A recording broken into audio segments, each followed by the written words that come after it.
#AskDrJohnWatson type చేసి మీ questions అడగండి, తప్పకుండా రిప్లై చేస్తాను. జయకుమార్, ఎప్పుడైనా మీకు హెయిర్ ప్రాబ్లం ఉంది అంటే ఫోన్లో ట్రీట్మెంట్ లేకపోతే ఆన్లైన్ ట్రీట్మెంట్ కంటే డాక్టర్ని కలిసి మీ సిచ్యువేషన్ని అర్థం చేసుకోవడం అవసరం.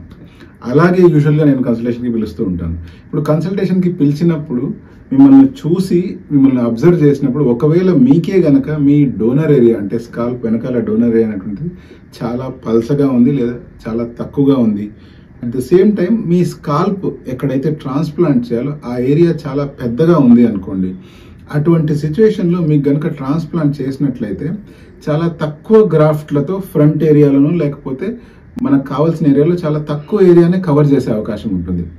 అటువంటప్పుడు కొంచెం ఏరియాలో హెయిర్ ఉండి మిగతా ఏరియా అంతా ఖాళీగా కనిపించే అవకాశం ఉంది.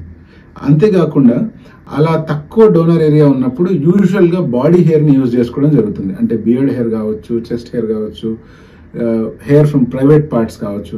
బట్ మనం అర్థం చేసుకోవాల్సిన పాయింట్ ఇంకోటి ఉంది. అదేంటి అంటే మన స్కాల్ప్ హెయిర్ గ్రో అయినంత లెంత్ మన బాడీ హెయిర్ గ్రో అవ్వు. But over a period of time క్రమక్రమంగా రెసిపియంట్ డామినెన్స్ అనే ఫెనామినా ద్వారా బాడీ హెయిర్ కూడా కొంచెం లెంత్ గ్రో అయ్యే అవకాశాలు ఉంది. ఏది ఏమైనా కూడా స్కాల్ప్ మీద డోనర్ ఏరియా చాలా తక్కువ ఉండి బాడీ మీద కూడా డోనర్ ఏరియా కనుక చాలా తక్కువగా ఉంది అంటే తలంతా ట్రాన్స్ప్లాంట్ చేయడం అనేటువంటిది కుదరదు.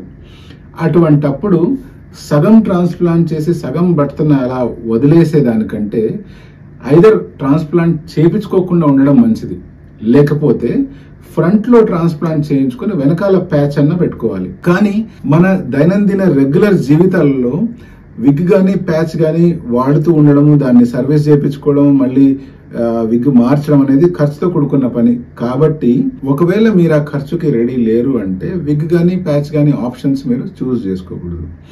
ఇటువంటి సిచ్యువేషన్లో మరి ట్రాన్స్ప్లాంట్ కుదరదు, విగ్ కుదరదు అన్నప్పుడు ఐదర్ మనం ఏం చేయాలి అంటే తలంతా గుండు చేయించుకొని ఎస్ఎంపీ చేయించుకోవాలి. ఎస్ఎంపీ చేసినప్పుడు ఆ ఏరియాలో స్కాల్ప్ మైక్రో పిగ్మెంటేషన్ ద్వారా డాట్స్ ఏవైతే క్రియేట్ చేస్తామో అవి హెయిర్ ఉన్నట్టు ఇల్యూషన్ క్రియేట్ చేస్తాయి. బట్ ఆ ఇల్యూషన్ మీ స్కాల్ప్ లో ఆల్రెడీ హెయిర్ ఉండి అక్కడక్కడ గ్యాప్స్ ఉంటే వర్కౌట్ అవుతుంది.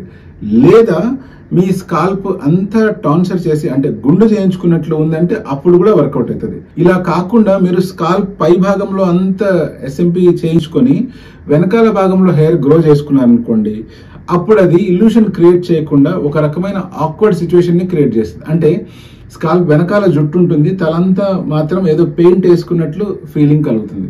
సో అందుకని ఎవరికైతే డోనర్ ఏరియా తక్కువ ఉంటుందో వాళ్ళకి నేను ఎప్పుడు కూడా హెయిర్ ట్రాన్స్ప్లాంటేషన్ సజెస్ట్ చేయను.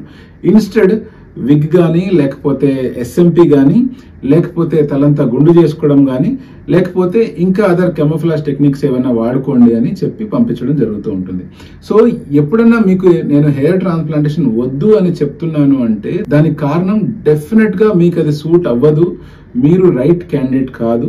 హెయిర్ ట్రాన్స్ప్లాంటేషన్ చేయడం వల్ల వచ్చే లాభం లేదా వచ్చే గుడ్ లుక్ కంటే ఎక్కువ నష్టమే జరగబోతుంది అని ప్రిడిక్ట్ చేసి మీకు వద్దు అని చెప్పడం జరుగుతుంది. ఇంకా మీకు క్లారిటీ రావాలి అంటే మీరు సెకండ్ ఒపీనియన్ తీసుకొని ఇంకొక డాక్టర్ దగ్గర కూడా వెళ్ళి కనుక్కుంటే మీకు ఒక ప్రాపర్ ఐడియా అంటూ వస్తుంది.